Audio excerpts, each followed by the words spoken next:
Por volta da meia-noite, uma ligação inesperada acontece.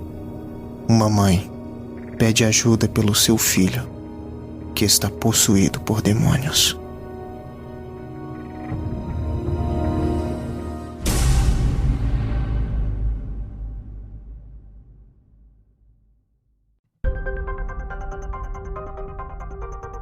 Caro diário, na primeira semana de fevereiro de 2022, vivenciei uma experiência que jamais me fugirá da memória. Meu pastor, que também é meu amigo, decidiu fazer uma campanha de oração à meia-noite, durante todo o mês de fevereiro. E o motivo disto era para pedir ao nosso Deus proteção contra a fúria do inimigo das nossas almas, o diabo. Fiquei sem entender o porquê de uma campanha de proteção apenas no mês de fevereiro, pois o diabo está sempre ao nosso derredor, tentando nos matar. Mas segundo meu pastor, a fúria do diabo seria grande nesse mês por causa do carnaval, que mais uma vez foi cancelado. Bem, eu não poderia descartar a possibilidade, mas confesso que não fiquei tão alarmado. Pelo menos até ser chamado à meia-noite para encarar um jovem endemoniado.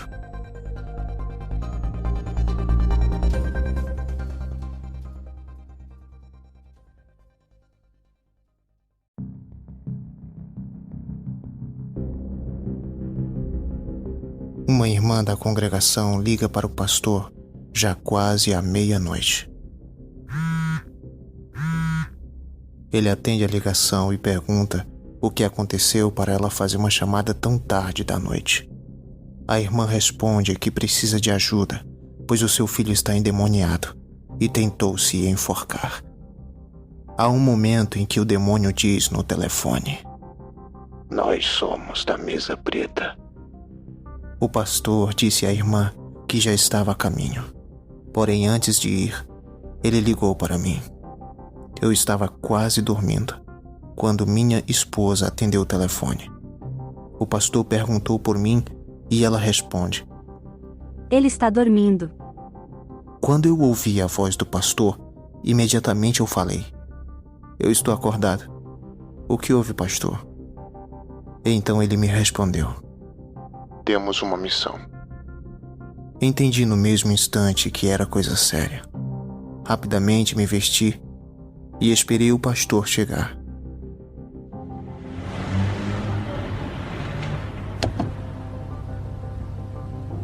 Com poucos minutos, ele buzina em frente à minha casa. Desejei boa noite à minha esposa e depois entrei no carro. E saímos de Juritiânia para a cidade de Itarema.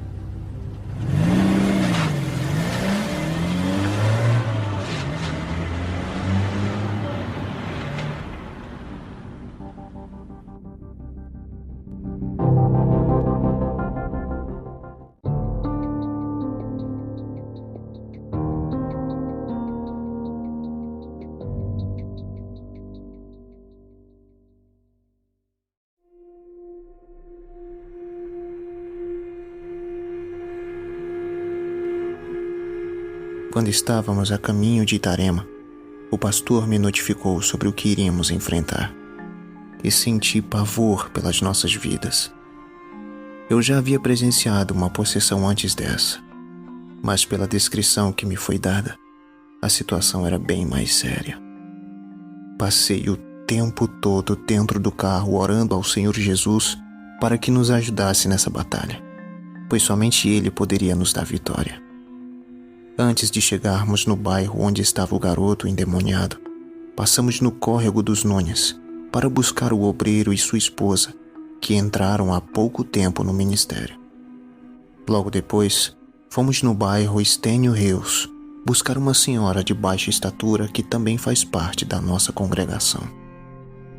Com todos dentro do carro, seguimos rumo ao bairro, conhecido como Lagoa Seca, que é o bairro onde estava o jovem.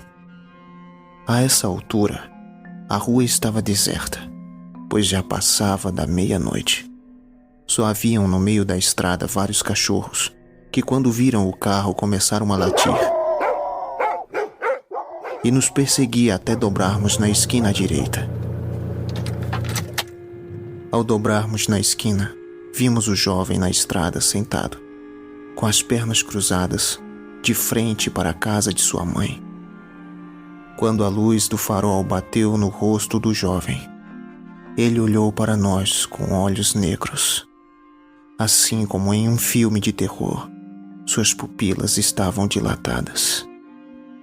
Aquele olhar me fez sentir uma das piores sensações que já vivenciei. Meu coração acelerou e o meu corpo sentiu uma fraqueza, a ponto de sentir uma certa dormência. Eu estava apavorado. Meu pastor olhou para mim e me perguntou: "Está preparado?" Mesmo estando naquele estado, respirei fundo e confiei no Senhor Jesus, pois tinha certeza de que nenhum mal era maior do que o Rei dos Reis. Abri a porta e saí do carro. E junto comigo saíram o pastor e os outros rumo ao jovem.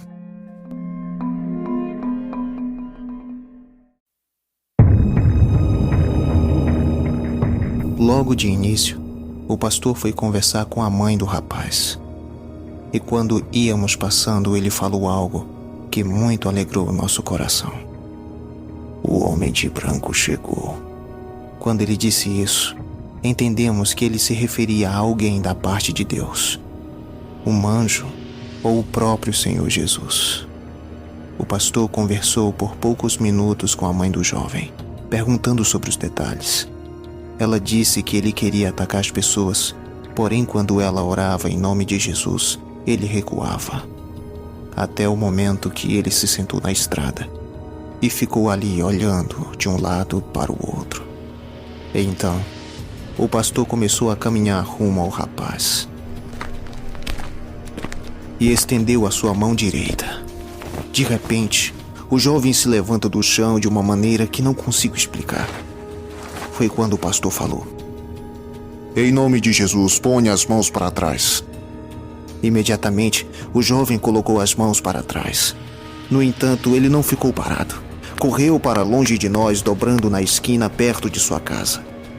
Fomos andando atrás dele, e quando chegamos na esquina, de longe o vimos, agachado de frente para uma cerca feita de talo, que era da altura dele. De repente, ele pulou por cima da cerca como se fosse um animal.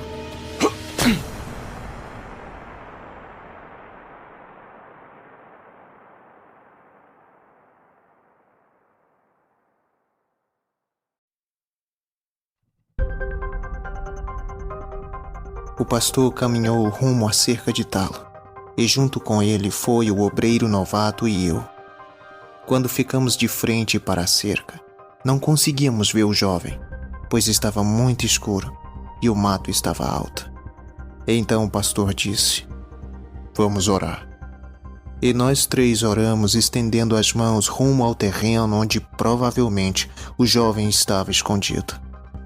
Enquanto isso, as irmãs que vieram no carro conosco estavam orando juntas com a mãe do rapaz lá na casa. Passamos um instante orando até que o pastor falou algo que me deixou curioso. Ele disse: "Vamos, ele não está mais aqui."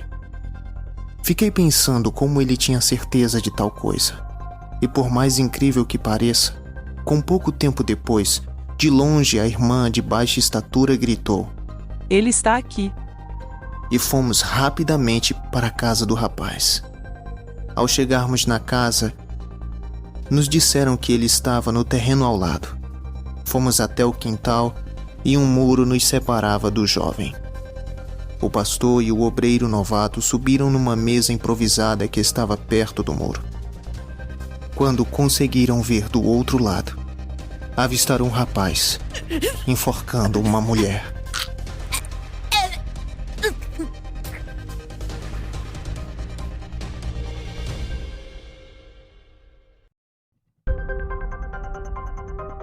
O pastor, ao ver aquela cena, falou em alta voz: "Solta ela em nome de Jesus."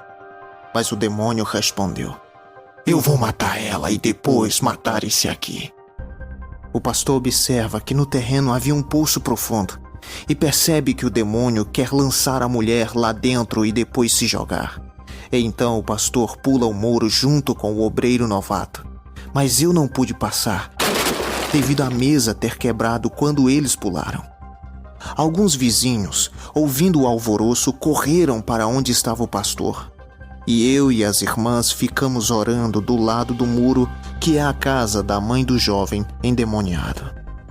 Oramos fervorosamente em nome de Jesus, e depois de alguns minutos, o jovem tornou ao seu juízo. Desnorteado, perguntou como foi parar ali. E olhando para os vizinhos, perguntou: por que estão olhando para mim? Ele não se lembrava de nada, e a mulher que ele quase matou estava chorando como se estivesse em choque. Quando tudo havia terminado, ficamos sabendo que essa mulher estava tendo um caso com um jovem que estava endemoniado. Mas quando ela soube que ele estava naquele estado, ficou com medo e se escondeu no terreno que foi achada. O jovem ficou desesperado e começou a chorar, e pediu perdão à mulher que ele gostava.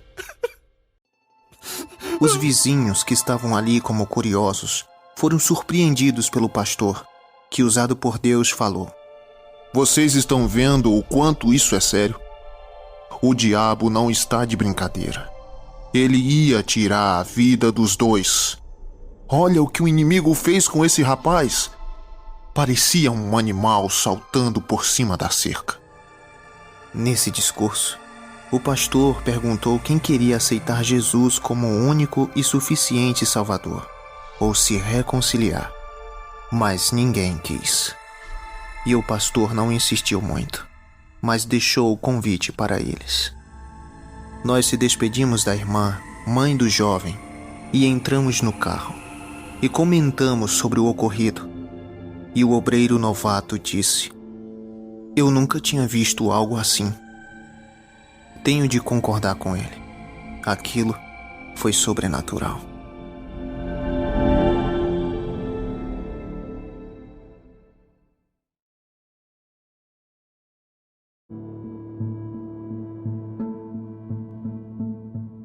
Depois que o pastor deixou os irmãos em suas casas, conversamos, eu e ele, dentro do carro sobre os detalhes do que aconteceu.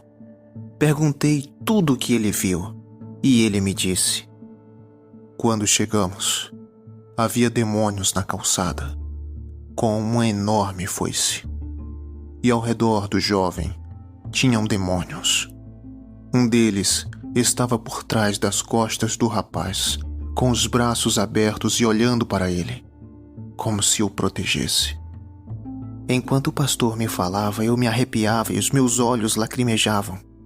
Foi quando eu perguntei: quando estávamos perto da cerca, como soube que ele não estava mais lá? E ele me respondeu: eu vi uma capa negra se distanciando. Então entendi que ele não estava mais ali. Fiquei surpreso com o dom que Deus deu ao meu pastor e amigo. Não sei como eu reagiria se visse as mesmas coisas. O pastor me contou sobre o momento que pulou o muro e repreendeu o demônio junto com o obreiro novato, pois eu não tive como ver devido à mesa ter quebrado. Disse o pastor que quando estendeu a mão e orou no nome de Jesus, o jovem caiu no chão, mas de uma maneira aterrorizante, ele se levantou de novo como se tivesse flutuado. Também viu que enquanto orava, sombras obscuras saíam de dentro do rapaz. Assim que eu cheguei em casa, cumprimentei o pastor e ele foi embora. Mas antes de entrar em minha casa, pedi ao meu Senhor que guardasse o meu lar. Abri a porta, troquei de roupa e me deitei em minha rede. As cenas que eu vivenciei estavam frescas em minha memória, e devido à gravidade da situação fiquei preocupado. Como tenho o costume de dormir com as luzes apagadas, fiquei imaginando coisas. Por exemplo, algo sair das sombras para me atemorizar. Foi uma noite difícil, mas finalmente consegui dormir.